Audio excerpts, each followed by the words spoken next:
A ver, la historia casi siempre se enfoca en los imperios que caen. Roma, por ejemplo, es el caso clásico. Pero, ¿qué pasa con el imperio que simplemente se negó a caer? Hoy vamos a explorar la increíble, la asombrosa resistencia del Imperio Romano de Oriente, mejor conocido como el Imperio Bizantino. Una superpotencia que brilló por 1000 años después de que Occidente ya se había derrumbado. 1058 años. Es que hay que repetirlo para que se entienda la magnitud. 1058 años. Es una cifra casi imposible de procesar. Estamos hablando desde el 395, cuando Roma se parte en dos, hasta 1453, ya en plena era de los descubrimientos. Básicamente, cubrieron toda la Edad Media y un poco más. Es una hazaña de longevidad que, de verdad, desafía toda lógica histórica. Y claro, esto nos lleva a la gran pregunta: ¿cómo fue posible? ¿Cuál era su secreto? Mientras Europa Occidental se hacía pedazos en un montón de reinos en guerra, ¿qué fórmula mágica tenía Bizancio para no solo sobrevivir, sino para dominar como la gran superpotencia de su tiempo? Esa es la pregunta que vamos a intentar desentrañar hoy. Muy bien, empecemos a armar este rompecabezas. La primera pieza, y probablemente la más importante de todas, era su estructura de poder. Una estructura única, concentrada en una sola figura, con una autoridad que era, casi divina, el Basileus. Basileus es la palabra griega para emperador, sí, pero en Bizancio significaba muchísimo más. No era un simple monarca, era literalmente la encarnación del Estado. Toda la autoridad, sin ninguna excepción, residía en él. Y entender esto es clave para comprender por qué el imperio fue pero tan estable por tanto tiempo. Y aquí es donde vemos la genialidad de su sistema.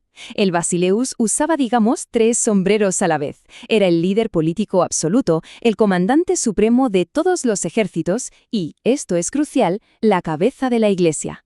Si lo comparamos con la Europa occidental de la época, con sus reyes y papas en una lucha de poder constante, Bizancio eliminó ese conflicto de raíz. Todo el poder, tanto el terrenal como el divino, fluía de una sola persona. Esa unidad monolítica le daba una fuerza increíble. Ahora, si hubo un Basileus que personificó este poder total y esta ambición sin límites, ese fue sin duda Justiniano. Su reinado, allá en el siglo VI, es considerado la edad de oro del imperio. Fue un momento en el que Bizancio estuvo a punto de lograr lo imposible. Miren esta cronología. Es una verdadera explosión de logros. Apenas llega al poder en el 527 y ¡pum!, 2 años después ya está revolucionando 1000 años de leyes romanas. Para el 537 completa una de las maravillas arquitectónicas del mundo, Santa Sofía. Su reinado fue un auténtico torbellino de conquistas, de construcción y, como vamos a ver ahora, de una codificación legal que iba a cambiar el mundo para siempre. Pero, ¿qué movía a Justiniano? ¿Cuál era esa fuerza que lo impulsaba? Esta cita del historiador George Ostrogorsky, la verdad, da justo en el clavo. Para Justiniano y para los bizantinos, esto no era imperialismo, para ellos era una restauración.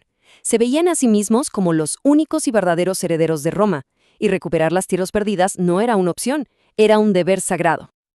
Pero ojo, aunque las conquistas de Justiniano fueron impresionantes, no fueron su legado más duradero. Lo que de verdad grabó su nombre en la historia fue algo menos llamativo pero infinitamente más influyente: su revolucionario código legal. Me fascina cómo lo describe el académico Germán Flores, una verdadera Biblia civil. Es la metáfora perfecta. Así como la Biblia para la religión, este código no era solo una lista de reglas, era el texto fundamental que definía la justicia, la sociedad, el orden mismo del imperio. Era, por así decirlo, su sistema operativo. Y sus objetivos eran tan ambiciosos como claros. Primero, unificar. Poner orden en el caos de un milenio de leyes romanas. Segundo, clarificar. Acabar con la confusión de decretos que se contradecían entre sí. Y tercero, el más importante, solidificar. Crear un cimiento legal tan sólido que pudiera soportar al imperio para siempre. Y vaya si tuvo éxito. Fragmentos de este código todavía viven en los sistemas legales de muchísimos países hoy en día. Bien, ya vimos la fuerza interna del imperio. Ahora, hagamos un zoom out para ver su impacto en el mapa mundial. Porque Bizancio no existía en una burbuja. Su rol más importante, quizás, fue el que jugó para sus vecinos, especialmente para esa joven y frágil Europa. Durante siglos, Bizancio fue el gran escudo de Occidente, un muro de contención formidable. Mientras los reinos europeos apenas estaban aprendiendo a caminar, Bizancio se enfrentaba a oleadas de invasores que venían del este, persas, ávaros, árabes. Actuó como un amortiguador geopolítico, absorbiendo los golpes que, con toda seguridad, habrían aniquilado a la Europa medieval. Les dio el tiempo, ese tiempo precioso que necesitaban para forjar su propia identidad. Y en el centro de todo, como la joya más brillante de la corona, estaba su capital. Una ciudad que no era solo una ciudad, sino el centro del mundo conocido. Hablemos de Constantinopla. Hay que tratar de imaginar una ciudad en la encrucijada del mundo, el punto exacto donde chocan Europa y Asia. Esa era Constantinopla. Por sus puertos pasaba la seda de China, las especias de la India, el oro de África. Era un imán para la riqueza, para el conocimiento, para el poder. Durante casi 1000 años, ninguna ciudad en la cristiandad podía ni siquiera soñar con compararse con su esplendor. Pero aquí viene la paradoja, y el historiador Franz Georg Mayer la describe perfectamente. Ser el centro del mundo te convierte automáticamente en el objetivo número 1. Así que Constantinopla tenía esta doble vida increíble. De día, era una encrucijada vibrante de culturas y comercio. Y de noche, por decirlo de alguna manera, era una fortaleza inexpugnable, siempre vigilante, continuamente bajo asedio. Y sin embargo, todo imperio, por más poderoso que sea, tiene un final. En 1453, Constantinopla cayó. Pero la verdadera medida de un imperio no es cómo cae, sino lo que deja atrás. ¿Qué es lo que perdura después de que el polvo se asienta? ¿Cuál es su eco en la historia?